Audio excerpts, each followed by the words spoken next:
Part two of our Augsburg football preview. This time we're looking at the defense and the special teams, and Coach Frank Haege back with us again. Coach, let's first talk about just the season overall. 4 home games in a row to start the season. First time, actually I believe it's the second time Augsburg has ever had 4 home games in a row.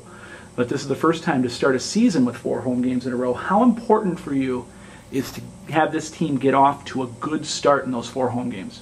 Well, obviously it's huge, especially we have 2 non-conference teams first. It's hugely important to get off to the right foot and do well in those games. And then I believe Hamlin comes here. It's a big, huge rivalry game. And then St. John's comes here. You know, so yeah, the season's right there. You know, you got to. We're at home 4 in a row. We have to do a great job. All right. Now let's touch on the defense. 5 starters back from defense this year, but some decent young depth. Let's first look at that defensive line. You got a senior in Josh Collins back at defensive end. Really had kind of an under the radar season. 57 tackles, 3 sacks last year, but he seems like he could have a big year this year. Yeah, Josh is the quietest 4-year starter in the MIAC. I think he's a good player, good pass rusher, just a quiet person and just kind of plays quiet. But he'll be outstanding player for us this year coming off the edge. Now you got to fill the other starting spots in the defensive line. Who are you looking forward to see filling those roles? Yeah, we lost 3 4-year starters, I believe, at those other spots. So we got some kids that are doing a great job. Donovan Martin, Nick Larson, and Ed Smith are doing a great job at the inside tackle, nose guard area. Those will be 3 good football players.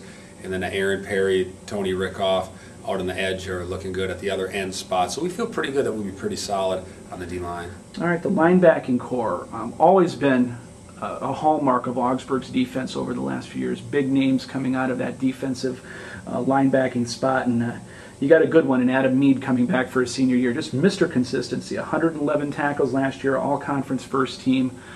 He could be a huge part of this defense. Yeah, he plays that overhang Sam linebacker, so he's got a lot of responsibilities. He has to cover, he has to rush, he has to fill on the run, but he's one of the better players in the league, like you said, so we're excited for him to come back. And we lost our 2 inside linebackers last year, Ebert and Bergerson, but we've got, Bryce V played a lot last year, and Adam Sontag is a transfer, will probably be the will linebacker, and he's doing a real nice job.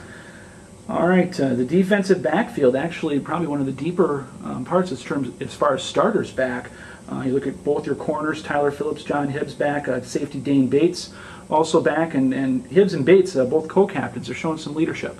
Yeah, those guys are developed well. They've gotten a lot stronger and faster and more mature, so they're competing and doing a nice job. And then that last safety spot, Cameron Kruger is a great athlete, and then Caleb Williams is another good athlete that are kind of competing for that free safety spot. Some other young guys that are impressing? We have a good group of young guys. Pay Tangman is doing a nice job at corner. Avery Dorsett's doing a nice job at corner. And then everybody's out there hustling and working hard. All right, going to the special teams. 4th year back in the kicking and the punting. Field goals, 35-yard punt average last year. Looks to be in both those roles again this year. Yep. Jack, 2 years ago had an awesome season. I think he led the league in field goal percentage points. Last year slipped a little bit, but yeah, he's looking good, doing a good job. He's healthy, so he should handle all the kicking duties again this year. Okay, and as far as returners, who's looking to fill those roles on punt and kick returns?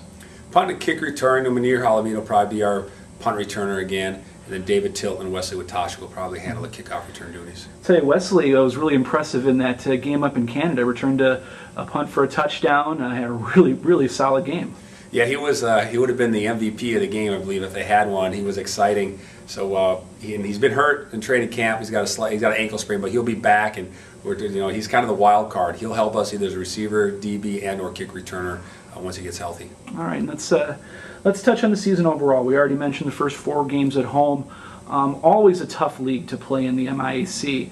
When you look at 2 teams that could potentially be in the top 10 early on in the year, in St. Thomas and St. John's, and then everybody else seems to be right in the mix, playing pretty even. It looks like this could be a pretty even year this year. Yeah, absolutely. I think you summed it up. You've got those 2 teams, and then nobody's bad.